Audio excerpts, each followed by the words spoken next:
Welcome to my channel. What if I told you the future of smartphones just folded into your pocket? Without the bulk, without the weight, just pure, seamless tech? Too good to be true? Well, Oppo just pulled it off. And this might be the first folding phone that actually makes sense. Stick around, because you won't believe what this thing can do. Oppo's Find N5, officially the world's thinnest folding phone.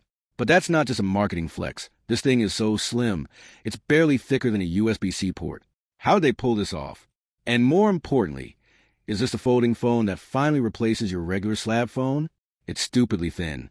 And not just foldable phone thin. I mean regular phone thin. When it's open, it's 4.2 millimeters. That's basically paper.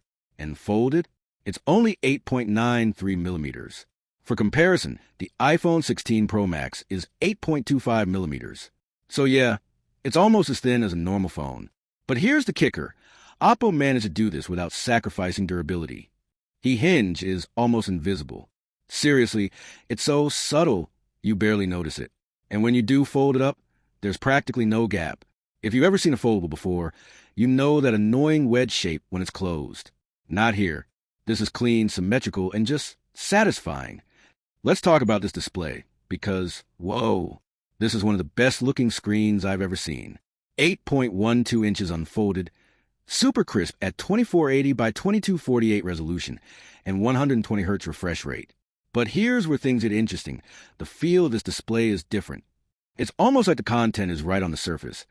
There's no deep under-the-glass effect. And you know what's wild? There's almost no glare. If I compare it to an iPhone or another flagship, the difference is unreal. Whatever anti-reflective coating they've used here, it works. Brightness? Up to 2,800 nits. It cuts through reflections like butter. One of the biggest complaints about foldables is that they're too bulky when closed. But this? It feels just like a normal phone in your pocket. The aspect ratio is a bit taller and more narrow, which actually makes it easier to hold.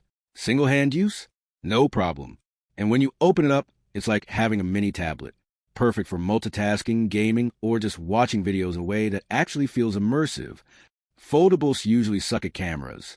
It's like brands put all their effort into fold and forget people actually take pictures. But Oppo, they're not playing games.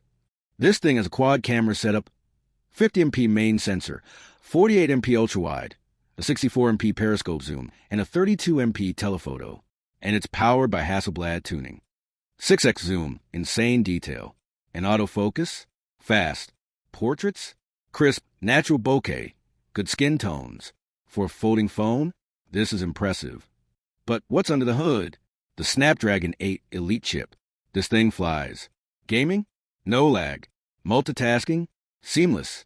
And it's running ColorOS with O+ Connect, meaning you can sync this with your Mac, transfer files, and even control your computer from your phone. That's a game changer. What about battery life? Because let's be real, folding phones have a history of being power hungry. But Oppo packed a 5,600 mAh battery in here. That's bigger than the iPhone 16 Pro Max. And charging? You get 80W wired.